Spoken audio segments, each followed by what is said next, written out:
Sebab kalau kamu mencintai dulu, itu tersiksa. Katanya nggak jadi juga.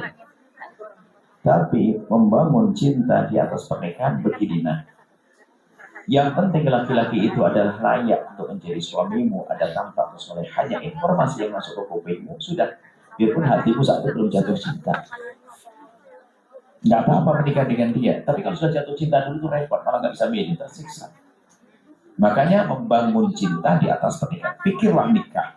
Sehingga di saat kamu mikir pernikahan, bukan mikir cinta dulu, pikir pernikahan, ya laki-laki yang layak, soleh begini, kamu bisa milih sebebas-bebasnya. Kalaupun tidak jadi, nggak sakit hati. Satu. Yang kedua, jadilah kamu orang cerdas, perempuan cerdas. Kayak Siti Khadijah. Siti Khadijah itu umurnya 40 tahun, dapat baginda Nabi umur 25 tahun. Kalau tentang kehebatan Nabi, siapa yang nggak tahu Nabi akhlaknya paling istimewa di kota Mekah. Cuman Siti Khadijah itu orang cerdas. Karena beliau mengukur orang lain seperti diri beliau. Nabi Muhammad orang bersih, orang mulia, tidak pernah urusan dengan perempuan. Siti Khadijah wanita biar berusaha tidak sama, tidak pernah urusan dengan laki-laki. Yang namanya jodoh siapa tahu kan begitu ibaratnya. Siti Khadijah dan memulai dengan program pernikahan ini. Keluarganya diutus untuk datang ke keluarga baginda Nabi. Nggak usah mikir kayak lebih tua, enggak. Kalau sudah namanya jodoh. Jadi maksudnya apa? Nggak ada salahnya seorang wanita memulai, tapi dengan cara terhormat. Kalau saya punya anak perempuan, ada laki-laki hebat, mungkin saya lamar duluan. Kayak Sayyidina Umar bin Khattab. Sayyidina Umar bin Khattab punya Sayyidah Hafsah. Sayyidah Hafsah adalah seorang perempuan, anak gadis beliau. Lalu Sayyidina Umar menawarkan, hei Abu Bakar, dia kan pengen punya mantu yang baik. Kan sah-sah saja seorang bapak pengen punya mantu yang, ya Abu Bakar, aku punya perempuan namanya Hafsah, jika kau punya hajat kepadanya, aku buka pintu. Abu Bakar diam saja. Sadar dengan diamnya Abu Bakar itu artinya tidak diterima. Pindah kepada Sayyidina Utsman, ya Utsman, aku punya anak gadis, aku punya anak perempuan namanya Hafsah, jika kau punya hajat, aku buka pintu untukmu. Diam juga Utsman, sedih Rasulullah. Sayyidina Umar, anakku tidak laku bahasa gitu. Ngadu ke Rasulullah. Ya Rasulullah, sebagai seorang bapak akan merindukan ingin punya anak yang menikah dengan laki-laki baik. Kemudian saya mencoba mencarikan buat anak saya Hafsah, laki-laki terbaik, tapi tidak mau. Abu Bakar aku tawarkan tidak mau. Utsman juga tidak mau. Ya Rasulullah. Rasulullah tersenyum, wahai Umar, akan menikahi anakmu orang lebih baik dari Abu Bakar dan Utsman. Sayyidina Umar mikir, mana ada orang lebih bagus dari Abu Bakar? Mana ada orang lebih bagus dari Utsman?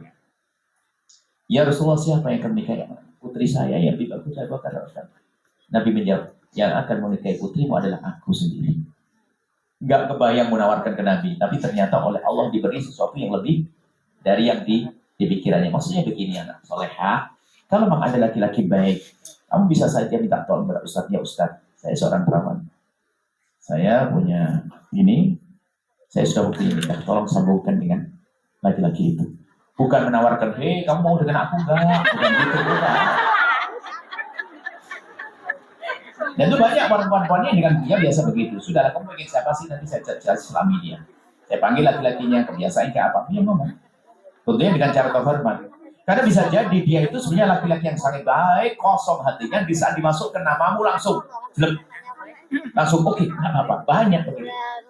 Jadi jangan mikir sekarang belum ada, pulang aja dulu, nanti akan diskusi dengan ibunya, lihat laki-laki sejagat itu, pilihanmu, mana yang kiranya menurutmu baik, langsung saja, tak lamarkan nanti orangnya siapa dia. Tak telepon dia, assalamualaikum, panggil Buya Sesi. Ini, maksudnya apa? Jangan nunggu ada calonnya dulu, kalau sudah ada calonnya, sudah komunikasi segala macam, malah paling enak yang melamarmu adalah saat kamu berada di Indonesia sebagai orang yang Indonesia. Tapi kalau dia di Hong Kong, khayalannya, wah calon istriku banyak duit, nanti tinggal saya minta setiap bulan. Wah ini pak kacau nikahnya bukan karena. Nah, ada gitu kira-kira? Salahmu sendiri. Ya.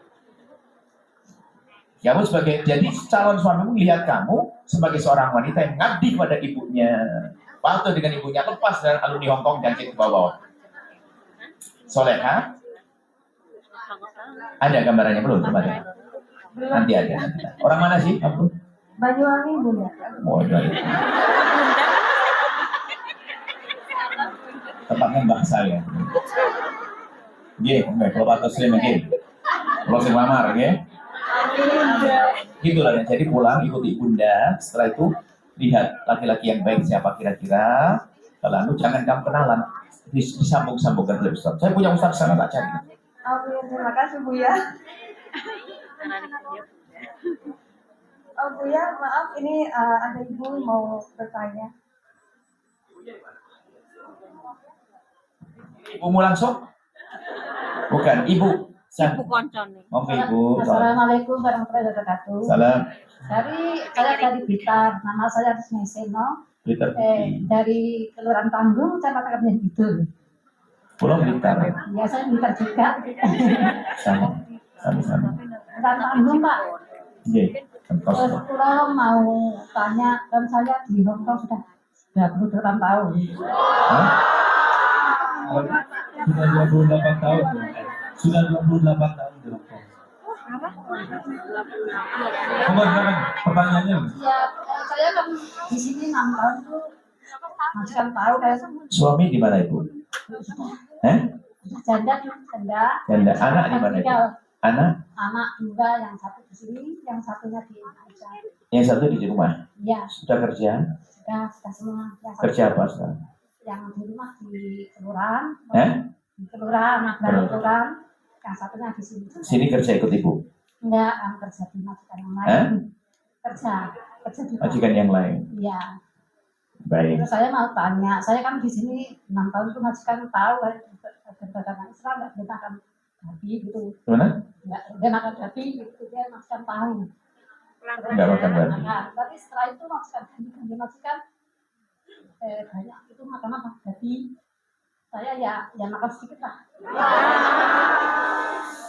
Iya, saya mau merasakan dari biaya bagaimana kan orang Indonesia mau saya enggak. Ibu yang solehah, insya Allah anak yang di rumah segera mapan, anak yang di sini segera dapat pasangan. Ibu nggak usah lagi di sini, pulang di rumah nanti enak. Sudah mulai ditata. Hah? Sudah finish kontrak. Laki semua? Gimana? Enggak, nanti kalau aku mulai 2 tahun dari udah Ya sudah, ibu pulang, anaknya yang soleh di rumah insya Allah. Terus mau minta apa doa dulu Pak? Insya Allah didoain ibu, tapi kalau didoain ibu jangan makan babi lagi. Itu saya tanggal 15 itu ke Jakarta itu lomba baca Al-Quran. Siapa itu? Pak. Itu saya. Insya Allah, cucunya soleh insya Allah. Iya. Baik insya Allah. Lomba yang benar Pak Menteri. Ya, baik. Pak Menteri, iya. Ya, baik. Jadi gini. Sekali nanti tanggal 15 itu ke Jakarta diundang oleh Pak Menteri. Baik, cukup itu pertanyaan. Ya, baik. Minta doa dari Amin. saya ya. Ya. Supaya Iya, insya Allah ibu cepat kembali, ketemu anaknya soleh, anak yang di sini cepat dinikahkan ya. ya. Kemudian juga cukup insya Allah baik. Adapun urusan babi untuk yang lainnya semuanya sudah ibu, sudah kita jawab ya. Silakan duduk dulu. Ya, sama-sama. Jadi, ya, sudah. Jadi urusan babi, tolong ya, babi itu sepakat haram. Kan bisa saja pakai mie rebus atau apa saja ya. Tolonglah jangan, pastikan kalian tidak mencoba-coba urusan babi. Kalau ternyata majikan memakan babi, urusan dia, babi tidak haram kok bagi dia. Tapi kita sebagai seorang muslim, karena keharuman itu kalau masuk ke mulut kita, ke perut kita menjadi kita lemah ibadah, takut propos iman. Tapi ibu ini adalah kalau saya makan bukan karena ekstrim. Yang naudzubillah sekarang ada anak-anak yang bukan kalian. Kalau kalian sudah ikut pengajian, yang tidak ikut pengajian sebagai mereka itu action. Jadi makan bagi itu kayak sok-sokan. Naudzubillah. Kalau itu calon menantumu batalkan ya. Kalau calon mertuamu batal ya. Orang yang sok-sokan dengan maksiat itu agak bisa dikenai. Kalau orang melakukan dosa, nyesel saya salah, selesai kisahnya. Tapi kalau sudah sebuah kesalahan, action, sok. Aku biasa kok makannya, makan babi, makan ini. Loh, kalau kita mengatakan babi haram bukan menghinakan orang yang makan babi, tidak. Orang Nasrani yang makan babi, tidak. Memang Islam ada rambu-rambunya. Tolong ya, rusak makanan, hati-hati. Jangan coba-coba. Sedikit pun jangan coba-coba. Masya Allah. Ada apa? Haram itu menjadikan keras hati. Kalau keras hati menjadikan kebaikan, susah datang pada kita, insya Allah. Ada pun anak-anak ibu dan cucunya, insya Allah juga akan baik semuanya. Salam-salam. Baik, terima kasih. Satu pertanyaan terakhir dari samping sebelah kanan tadi yang sudah ngacung tadi pertama mana? Yang sudah dipilih? Enggak, sebelah sini. Oh ini ya, baik. Silakan. Dikasih mic-nya yang tadi.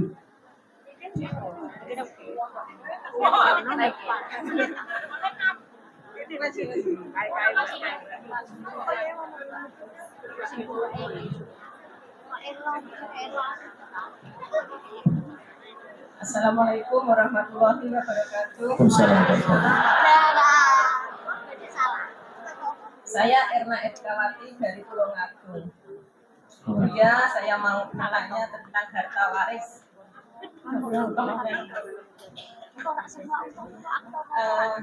Nenek saya sudah meninggal 3 tahun yang lalu dan mempunyai 3 anak. Keempat anaknya sudah meninggal semua. Dan ibu saya anak yang pertama, Masih hidup. ibu saya baru 7 hari meninggal. Dan anaknya nenek 4. Iya. Meninggalnya anaknya nenek duluan mana dengan nenek? Duluan nenek.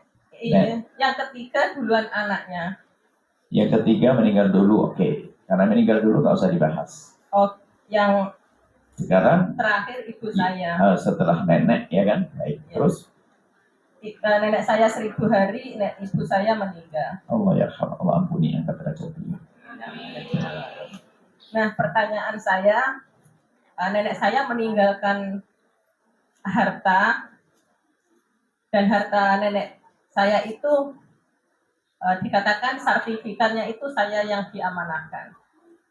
Pertanyaan saya itu, harta peninggalan nenek saya itu apakah harus dibagi berempat atau bagaimana? Berempat. Ya baik, saya tinggal dulu. Terima kasih. Assalamualaikum warahmatullahi wabarakatuh. Jadi gini, orang yang meninggal dulu tidak mendapatkan warisan, tapi malah diwaris. Semoga panjang umur semua. Contoh, ibunda saya sudah wafat. Saya mewarisi harta beliau. Kalau seandainya saya meninggal duluan, ibu saya mendapatkan warisan harta saya. Begitu dong, karena saya meninggal dunia. Kan dalam urusan waris kan ayah mendapatkan bagian, ibu mendapatkan bagian. Jadi nenek itu mendapatkan warisan dari anaknya yang 3 yang telah meninggal. 3 anaknya meninggal dunia, ninggalin apa? Kalau meninggalin sesuatu, nenek itu berarti kan ibu, seorang ibu. Ibu mendapatkan bagian warisan. Dilihat nanti kalau punya anak laki-laki atau tidak. Jadi yang meninggal diwarisi bukan warisi. Maka di saat nenek meninggal dunia, yang meninggal nggak ada perdong karena mati duluan. Yang tersisa tinggal ibundamu. Nah, tinggal kita perlu lihat, ibundamu jelas pewaris yang pasti karena adalah anak kandung dari ibundamu. Cuman apakah ibunda masih punya saudara? Kemudian anak yang meninggal duluan laki atau perempuan?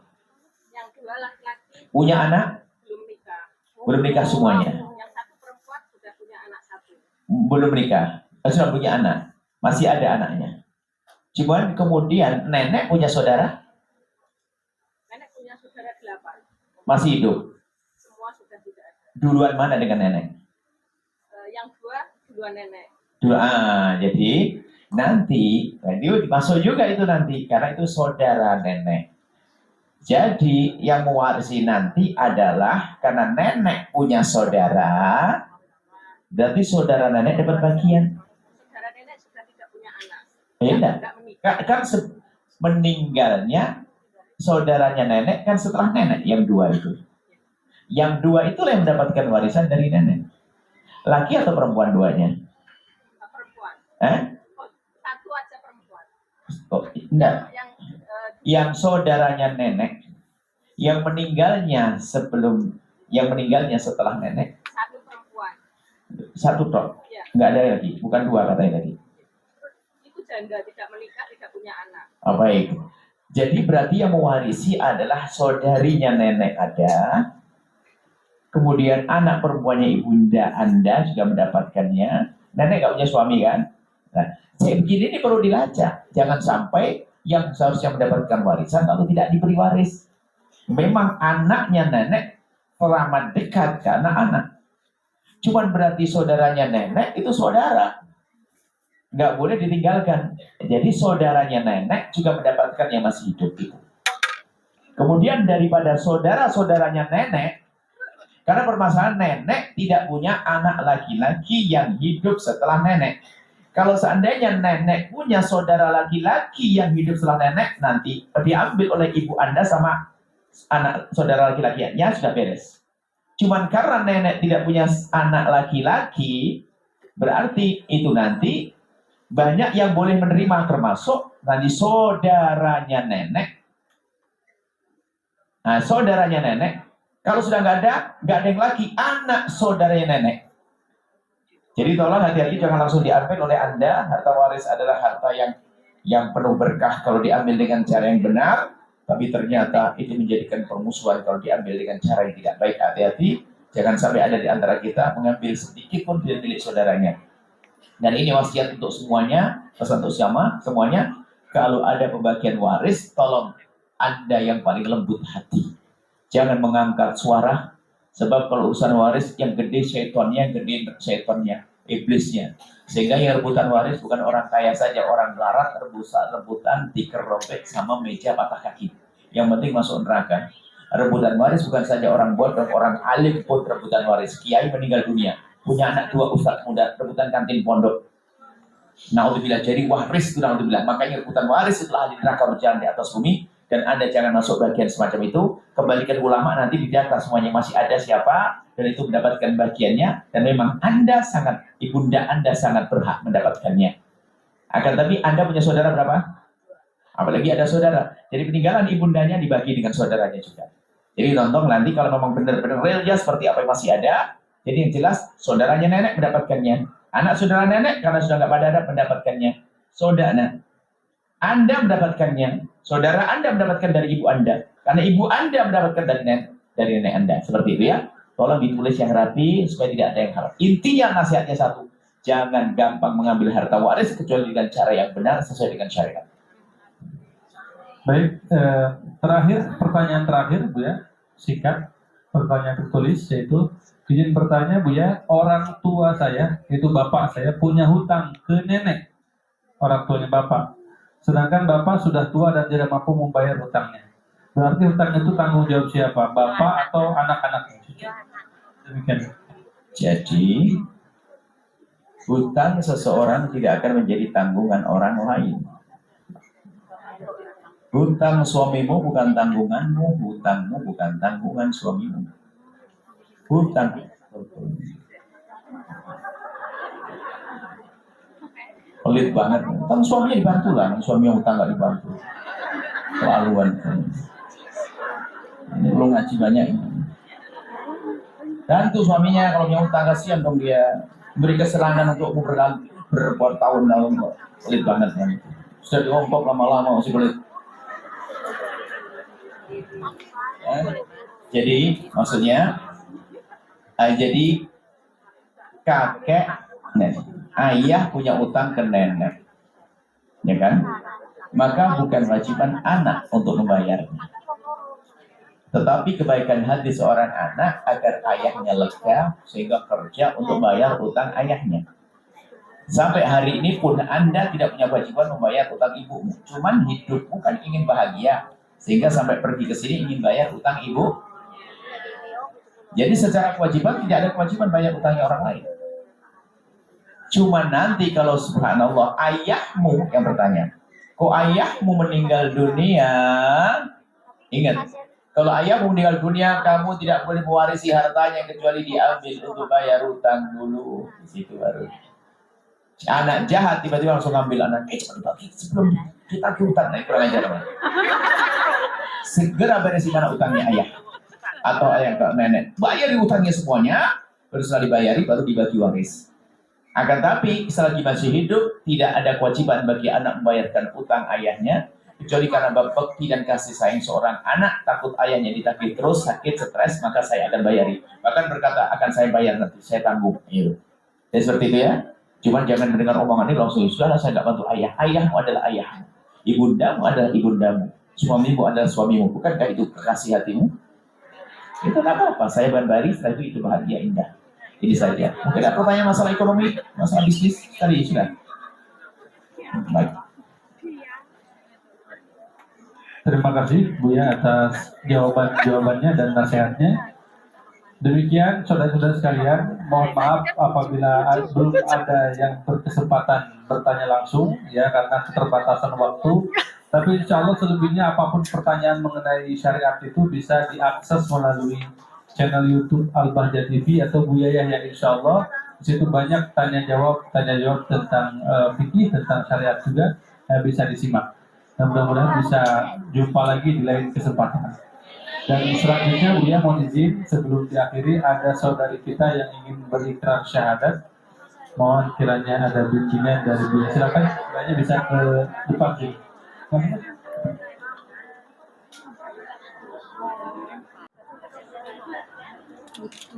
Dari mana?